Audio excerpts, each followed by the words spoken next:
Hi, everybody. Thanks, Peter. Great, Peter, for the great talk about CPUs. Great innovation going on there. Um, Good morning. My name is Wout. I'm from 42 On. Like Michiel said in the beginning, we support teams that do Ceph. We do that in several different ways. Is it not on? Oh, I overestimated the power of my voice. Is this close enough? My good. So we help teams around the world be successful with Ceph. We do that by training. We support organizations directly. I see some familiar faces from Zoom sessions in the room. I sometimes have a hard time mapping the 2D faces on the 3D faces in real life, but I'm doing my best. In the past, we had a little closer, even closer. All right. In the past, we did some talks about how many different ways to break your Ceph cluster. So you had 10 ways to break your Ceph cluster, another 5 ways to break your Ceph cluster. I thought about doing another talk like that, but I wanted to go more in depth this time into one of the issues that we encountered in the last period. So I called it chasing an unreproducible bug. Selected, or just an excuse to talk about RBD snapshots a bit, because I think there are many layers to snapshots, and it's good to talk a little bit about them and have people understand them. Because if you're using CloudStack and you're using Ceph, you're probably also using snapshots at some point, or with OpenStack or whatever. I will be talking a little bit about RBD. I think there's also a talk about more introductory talk about Ceph later on. I hope I'm not going through that one with the subject, but I'll try to keep it brief. So we got a call from a customer, and or actually we were in a call with a customer, and we also picked up on something else. And there was a generic question, and this the specifics of it like this came much, much later. But there was some talk about some snapshots that were not working, not usable. So kind of went, did you do this? Did you do this? But it took a while. So the environment, or what was interesting to us about the case, is this was an environment with thousands and thousands of VMs. So it's not like 5 VMs and one snapshot is not working, but it's thousands of them, and more of a rumor going on than a concrete question. So though if there's no concrete question, there's definitely not a concrete sequence of events that leads up to your mistake or whatever goes wrong. Then when the ticket was created, it was not escalated. It was created at the OpenStack team, not the Ceph team, at the customer. They were looking at it and they went, yep, probably something wrong with the sequence of events that the customer did.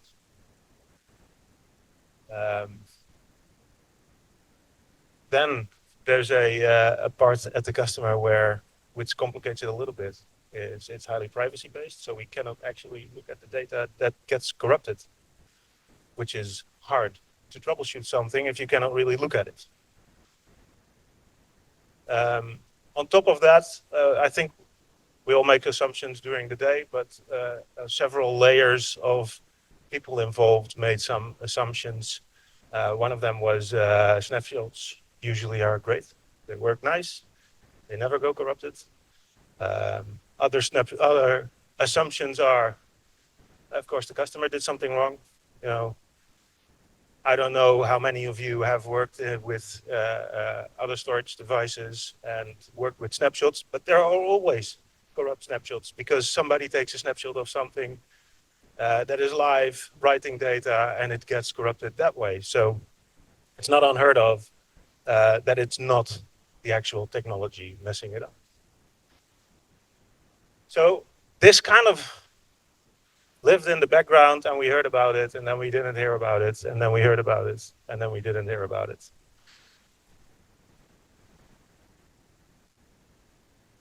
The environment is quite significant, I would say. It's a large customer, a large environment. They have now, I think now it's 16 petabytes already, but it's around there. I think a number of OSDs in the meantime since the event, since the issue, and now has grown up to 2200 or something. They were on Octopus 15.2.16 back then. And this is a big one. There are multiple upgrades, so it's an old cluster. It was installed with maybe Luminous, I think. They have RGW on it, which is the largest part of the workload, which was unaffected, fortunately. And multiple pools for RBD. I don't know if there are any OpenStack users in here, but if you do use OpenStack, you create a couple of different pools, and they also have different object sizes. So the order with which the images are created changes from 8 megabytes to 4 megabytes. And the clones that you use are cross pools, and the snapshots referred are cross pools. Just to give you an idea of some of the complexities involved in troubleshooting something like this. On the operating system side, or on the user side, usage side, we have OpenStack 16, train-based. It's based, everything is on top of Red Hat Enterprise Linux. QEMU, of course, what else? Using librd, slightly different version, about 5,000 VMs on this cluster. And then we have the customer, of course. They are quite big, and this is a customer where they have customers. So that means that whenever something happens, it has to go through a bunch of layers before we hear about it. And then what's left of the story, what's really happening, it's hard to get the meetings right and troubleshoot that.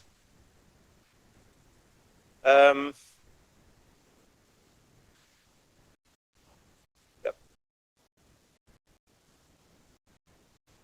So you see here 5,000 VMs there, about 10K VMs. That's the 10K is on other clusters.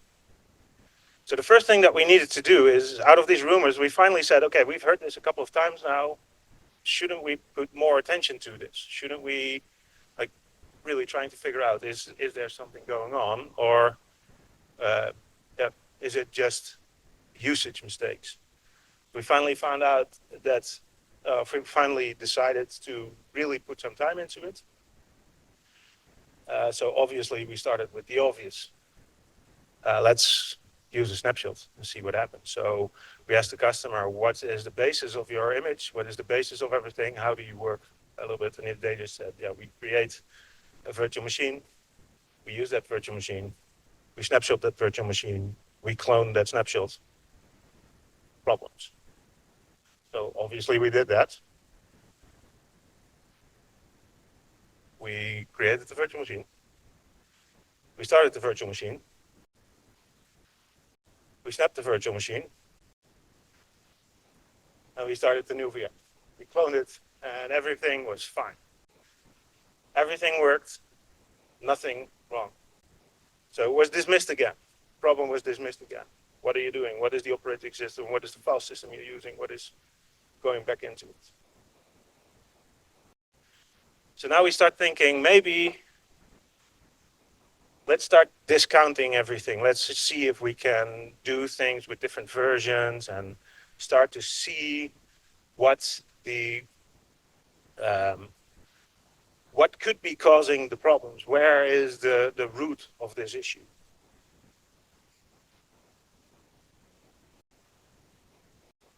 Everything worked. Every combination, every conceivable combination that we could think of what might be going wrong, because we We are using librd, and librd is just a different package from the version of the cluster, and maybe that's causing something. Investigating everything, investigating if we can find bug reports for anything that is related.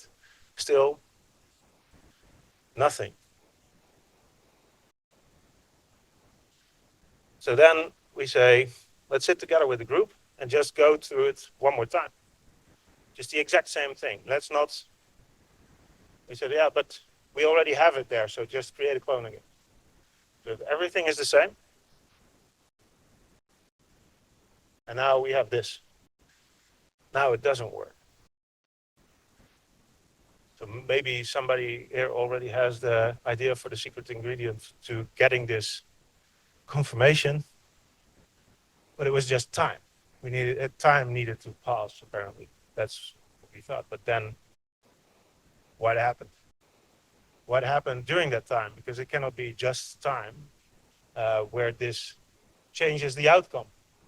So we kind of felt like idiots also because we're doing the same thing over and over again, expecting different results, which is, some say, the definition of it. But we got different results. So now we have this. We do everything, and it leads to a perfectly working virtual machine, or not. So now the question is, what time? What is happening? What is going on in the background? And how do we pinpoint where to look even? Because it's quite a large environment. We can't go through everything all the time, all at once. So then we went, yeah, now we're going into experimental territory, seeing what we can do. And so yeah, let's see what happens on the test environment that went through exactly the same phases. It's a test environment that just exists there permanently. They have the same version, same everything. Checked everything, checked all the versions, checked every step. Everything was the same. The only thing we couldn't verify is that it went to exactly the same minor version updates and upgrades during that time. But of course, the result was we now knew we had to wait. We waited and waited. But of course, nothing happened. Nothing happened again. So no place to test like production, right? So back to production, because it's the only place where we could verify that the problem even existed. So we went back to the production environment and started working through it more meticulously. So we said, okay, let's say, was corruption occurring? That's the first question we needed to answer. Now, we knew that the answer to that question, but we asked it again. Maybe the outcome is different this time. We learned.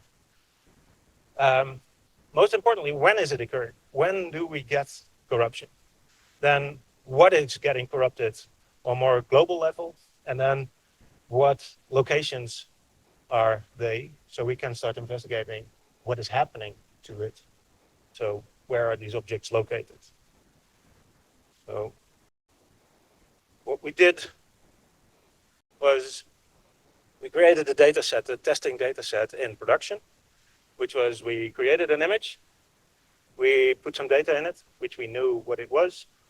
Then we created a snapshot of it. Then we put some more, we cloned that image into, that snapshot into another image.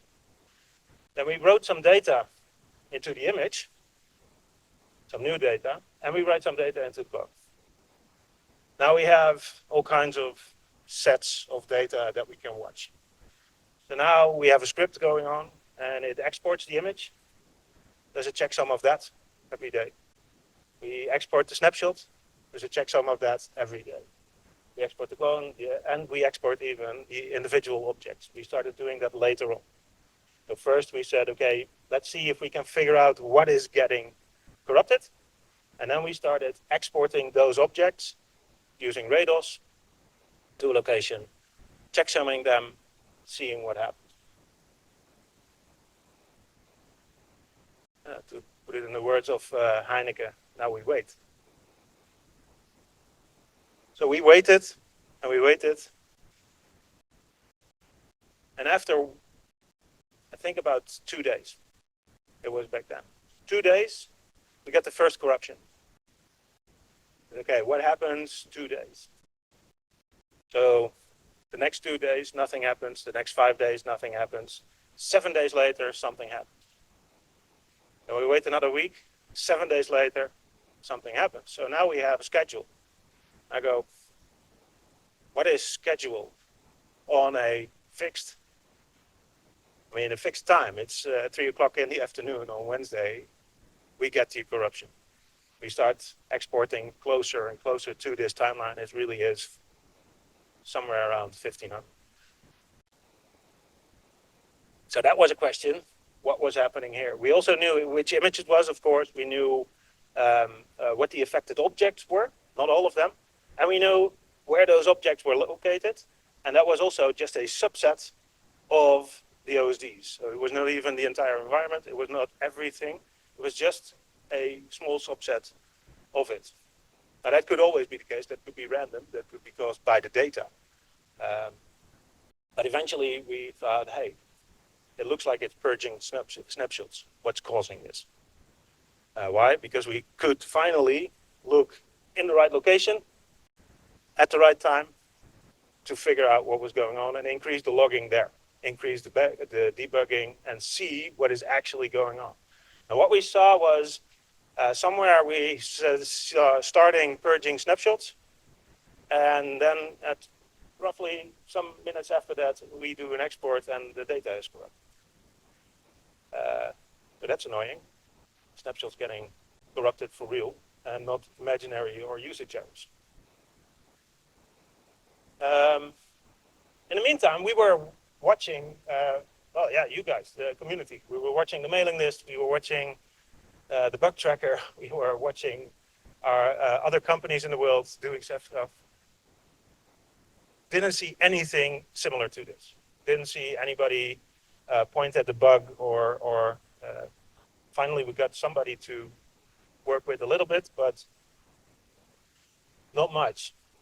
So that also drives home the idea that it might not be just a bug in Ceph, just something going wrong. I think if snapshots are going wrong, the mailing list will probably explode, probably.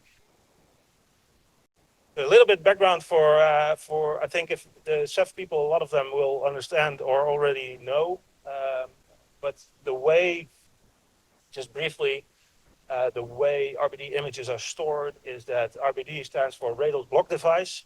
Rails is the data plane of Ceph. It's implemented in a library, client-side library. So every client does its own thing in there. It's called librd. librd uses librails to talk to the cluster. And it implements a logic for a system to cut up what looks like an image into smaller pieces. Those smaller pieces are the Ceph objects, the Rails objects. So images are typically gigabytes to terabytes, where objects are typically 4 megabytes or 8 megabytes is sometimes in OpenStack.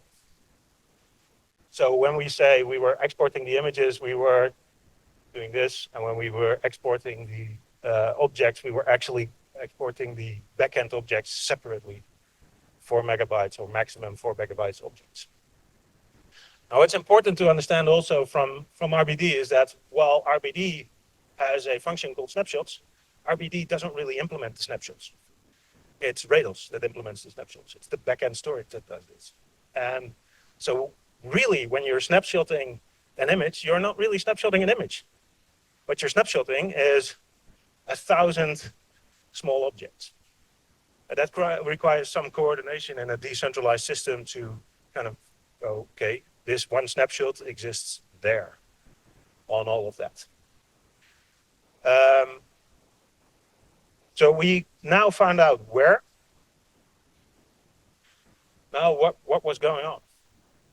That's important. So this is what was going on. We simplified it a little bit. I'm guessing it's clear, right? Yeah. So can you read that? We simplified all the IDs because if you really use all the Ceph IDs, it's going to be a really long story without any real content. So let's zoom in a little bit. So what happens is when you create an image, you create these objects, right? I just told that, but these are the objects. They're named a bit different. They're not as easy as A.1 or A.0. Then there is no snapshot. So when there's no snapshot, you have head, which is similar to the usage is similar to what the usage in Git is. And then you have some content. Of course, we're going to store A, B, C, D, E as the content of this image. Now, I create a snap. So RBD snap create. I create a snapshot, nothing happens. And at the object level, actually nothing happens. The only place where something happens is in the metadata of the image. In the metadata of the image, there's a label, snap1, and it gets a sequence or a snap ID from the monitor, saying this is your snap ID. So here you see snap1 is some number. We replaced all of the some number with snap1 just to keep it a little bit more readable. So now we start writing data into the image, into head, basically. So that is when this starts to happen. So that is when the copy on write happens. Everybody knows copy on write. Every system implements it a bit differently. This is how Ceph roughly implements it. When you write to an object that has a snapshot, then the snap data gets created, and the snap data contains the original data. And then the head becomes the new live data. So this. We have situation A, now we write to the original image, and now we have some snapshot data. Now we want to use that snapshot, so we're going to start to clone it.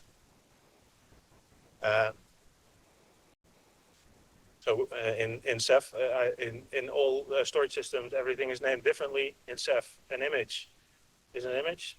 That's usually the same, or a volume. A snapshot is non-writable and can never be writable. It is, if you want to write to a snapshot, you create a clone of that snapshot. And the clone acts as a new image. It just refers to the originating snapshot. So now we have a new image, new objects, B objects, and those are empty. And whenever there's a read from the system, it will say, go to this sector, that means B2. There is no B2.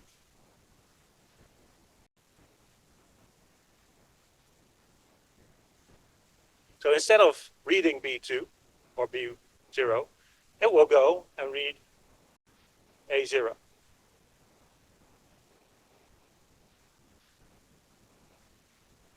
But the problem is, I don't know if you saw that, but there is no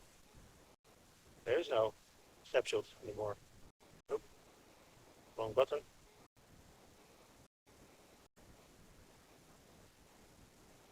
So my snapshot was purged. So now, where my snapshot used to be here, I don't have that anymore. So where this used to read A from the snapshot, it now reads F.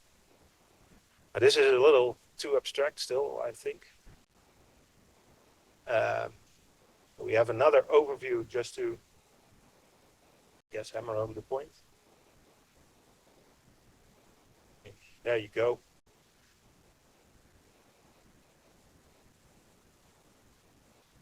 Yes. So, putting it all on one line. We have A0 with a head data, with snapshot data, with clone data.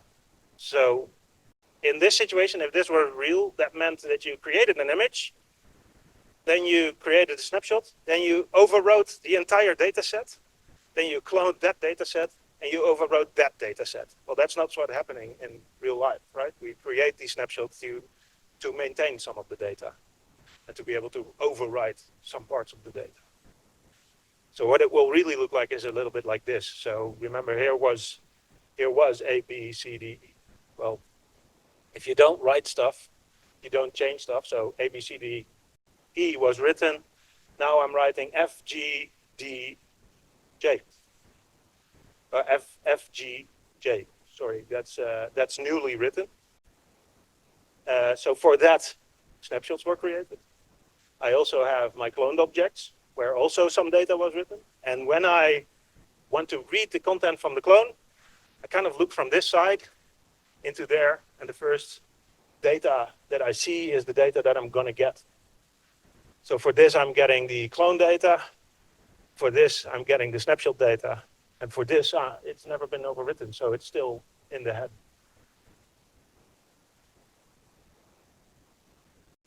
So when I read image A, if I export image A, I would get F, G, C, D, J.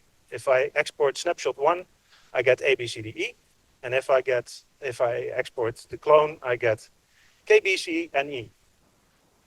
Not logical, but now if I remove snap this snap 1, suddenly this one exports actually head, but it will probably not be corrupted.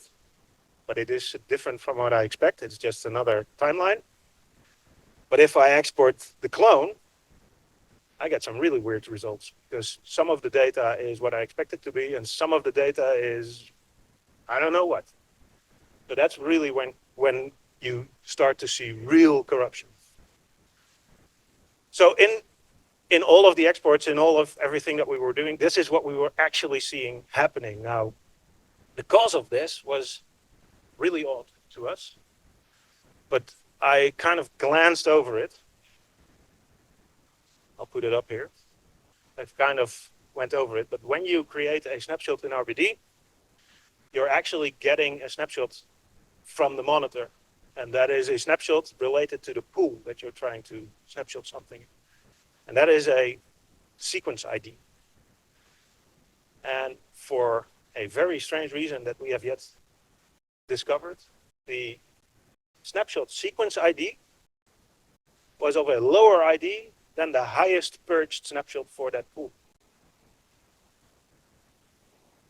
That means that every snapshot ID I'm getting has been deleted in the past already, has been deleted before it's even created.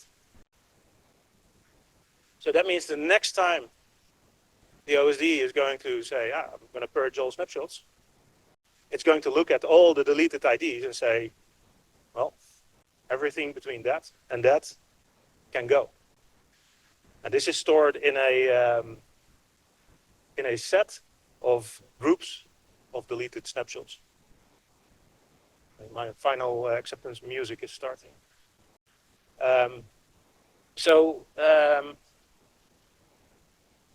This is a weird situation. We kind of know that it got there between the upgrade of Nautilus to Octopus, probably. And we're investigating how we can best attack that problem and see if it's a bug still. We don't think it's still a bug. We think it's a bug in the environment.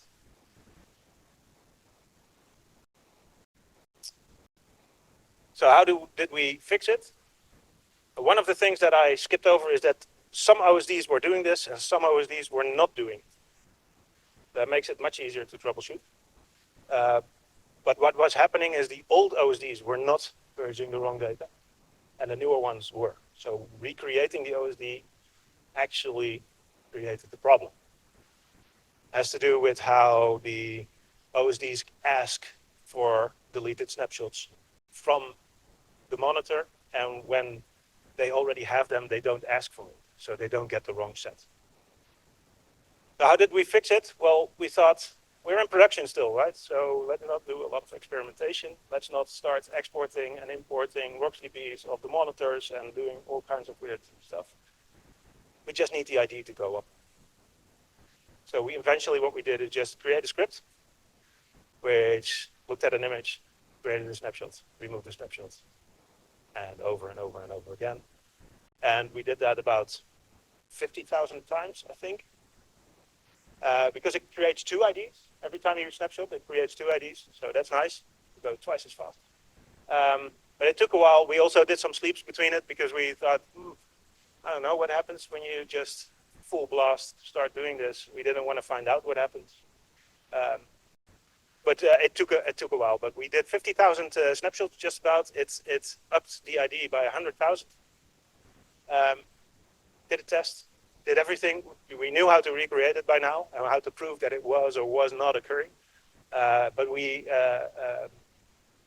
did that. The ID was upped, and yeah, that was the end of it for us.